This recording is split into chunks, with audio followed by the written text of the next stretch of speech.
है? क्या बाइबल में आज के समय की भविष्यवाणी पहले से लिखी थी? क्या आपने कभी सोचा है कि आखिर क्यों अचानक पूरी दुनिया डर और अशांति से भरती जा रही है? क्यों देश एक दूसरे के विरुद्ध खड़े हो रहे हैं? क्यों लोगों के दिलों में भय बढ़ता जा रहा है? क्यों ऐसा लगता है कि पृथ्वी किसी बड़े परिवर्तन के करीब पहुंच चुकी है? और सबसे बड़ा प्रश्न, क्या बाइबल ने इन दिनों के बारे में पहले ही बता दिया था? प्रिय भाइयों और बहनों, आज का यह संदेश केवल एक सामान्य संदेश नहीं है, यह एक चेतावनी भी है, एक आत्मिक जागृति भी और एक आशा का संदेश भी, क्योंकि जो कुछ आज संसार में हो रहा है उसे देखकर बहुत से लोग डर रहे हैं। लेकिन परमेश्वर का वचन हमें अंधकार में भी सच्चाई दिखाता है। आज समाचारों में युद्धों की बातें हैं, देशों के बीच तनाव बढ़ रहा है, लोग भविष्य को लेकर घबराए हुए हैं। आर्थिक संकट, प्राकृतिक आपदाएं, नफरत, हिंसा और अनिश्चितता चारों ओर फैलती जा रही है। और ऐसे समय में बाइबल का यह वचन हमारे सामने गूंजता है, तुम लड़ाइयों और लड़ाइयों की चर्चाएं सुनोगे, देखो घबराना नहीं। क्या यह वही समय है जिसके बारे में यीशु ने कहा था? क्या हम अंत समय के चिन्ह देख रहे हैं? क्या प्रभु अपने लोगों को जगाना चाहते हैं?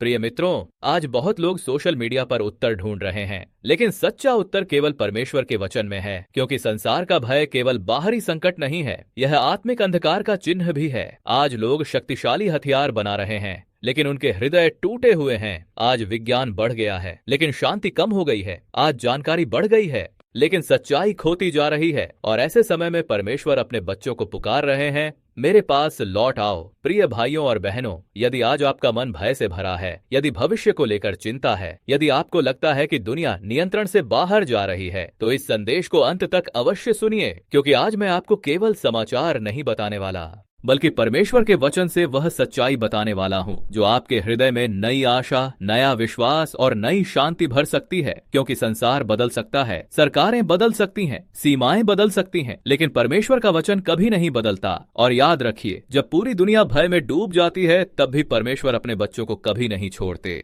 तो आइए, गहरे मन से, खुले हृदय से और विश्वास के साथ आज के इस गंभीर आत्मिक संदेश में प्रवेश करें, क्योंकि शायद परमेश्वर आज आपसे कुछ कहना चाहते हैं।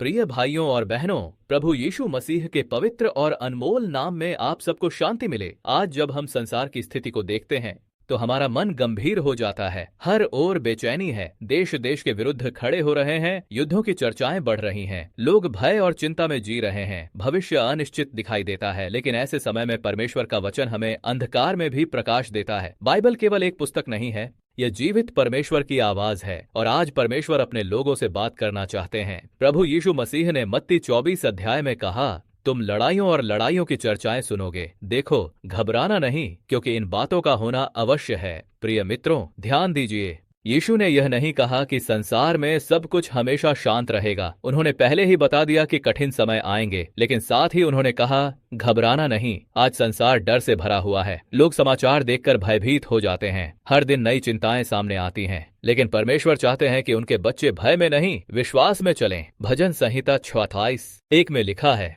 परमेश्वर हमारा शरण स्थान और बल है, संकट में अति सहज से मिलने वाला सहायक। क्या अद्भुत वचन है! जब संसार हिल जाए तब भी परमेश्वर अपने लोगों का शरण स्थान बने रहते हैं। हो सकता है आज तुम्हारा हृदय परेशान हो सकता है तुम्हें भविष्य का डर हो सकता है तुम्हें लगे कि परिस्थितियां तुम्हारे नियंत्रण से बाहर हैं, लेकिन याद रखो, परमेश्वर अब भी सिंहासन पर विराजमान है। उनकी शक्ति कम नहीं हुई, उनका प्रेम समाप्त नहीं हुआ, उनकी दया आज भी नई है। यशायाह 41:10 में प्रभु कहते हैं, मत डर, क्योंकि मैं तेरे संग हूँ, इधर उधर मत ताक, क्योंकि मैं तेरा परमेश्वर हूँ, मैं तुझे दृढ़ करूंगा और तेरी सहायता करूंगा। प्रिय भाइयों और बहनों, यह केवल शब्द नहीं है, यह स्वर्ग के राजा का वादा है। जब पूरी दुनिया बदल जाए तब भी परमेश्वर का वचन नहीं बदलता। आज बहुत लोग शांति ढूंढ रहे हैं, कोई धन में शांति खोजता है, कोई शक्ति में, कोई प्रसिद्धि में, लेकिन सच्ची शांति केवल यीशु मसीह में है। यीशु ने यूहन्ना 14:37 में कहा, मैं तुम्हें शांति दिए जाता हूँ, अपनी शांति तुम्हें देता हूँ, जैसा संसार देता है मैं तुम्हें वैसा नहीं देता। संसार की शांति परिस्थितियों पर आधारित होती है, लेकिन मसीह की शांति तूफानों के बीच भी बनी रहती है। प्रिय मित्रों, जब यीशु अपने चेलों के साथ नाव में थे तब समुद्र में बड़ा तूफान उठा, लहरें नाव को भरने लगीं। चेले डर गए, उन्हें लगा कि अब सब समाप्त हो जाएगा, लेकिन यीशु नाव में ही थे। आज संसार भी तूफानों से भरा हुआ है, युद्धों का तूफान, भय का तूफान, बीमारियों का तूफान, आर्थिक संकट का तूफान। लेकिन यदि यीशु तुम्हारी नाव में है तो तुम डूबोगे नहीं। कई बार परमेश्वर तूफान तुरंत नहीं हटाते, लेकिन वह अपने बच्चों का हाथ कभी नहीं छोड़ते। व्यवस्था विवरण 21:6 में लिखा है, हियाव बांधो और दृढ़ हो जाओ, उनसे मत डरो, क्योंकि तेरा परमेश्वर यहोवा तेरे संग संग चलता है। वह तुझे न धोखा देगा और न छोड़ेगा। प्रिय विश्वासियों, आज आवश्यकता है कि हम अपने विश्वास को मजबूत करें, क्योंकि आने वाले दिनों में केवल वही लोग स्थिर रहेंगे जिनकी नींव परमेश्वर पर बनी है। यीशु ने कहा कि जो मनुष्य उनके वचन सुनकर उन पर चलता है, वह उस बुद्धिमान व्यक्ति के समान है जिसने अपना घर चट्टान पर बनाया। जब आंधी आई, बाढ़ आई, तूफान आए, तो वह घर नहीं गिरा। आज प्रश्न यह नहीं कि तूफान आएंगे या नहीं, प्रश्न यह है हमारा जीवन किस नींव पर बना है। यदि हमारी आशा संसार में है तो हम टूट जाएंगे, लेकिन यदि हमारी आशा यीशु मसीह में है तो हम स्थिर रहेंगे। भजन संहिता 41 में लिखा है, जो परम प्रधान के गुप्त स्थान में रहता है वह सर्वशक्तिमान की छाया में ठिकाना पाएगा। क्या आप परमेश्वर की छाया में रह रहे हैं? क्या आपकी प्रार्थना जीवित है? क्या आप प्रतिदिन परमेश्वर का वचन पढ़ते हैं? क्या आपका हृदय वास्तव में प्रभु के साथ जुड़ा हुआ है?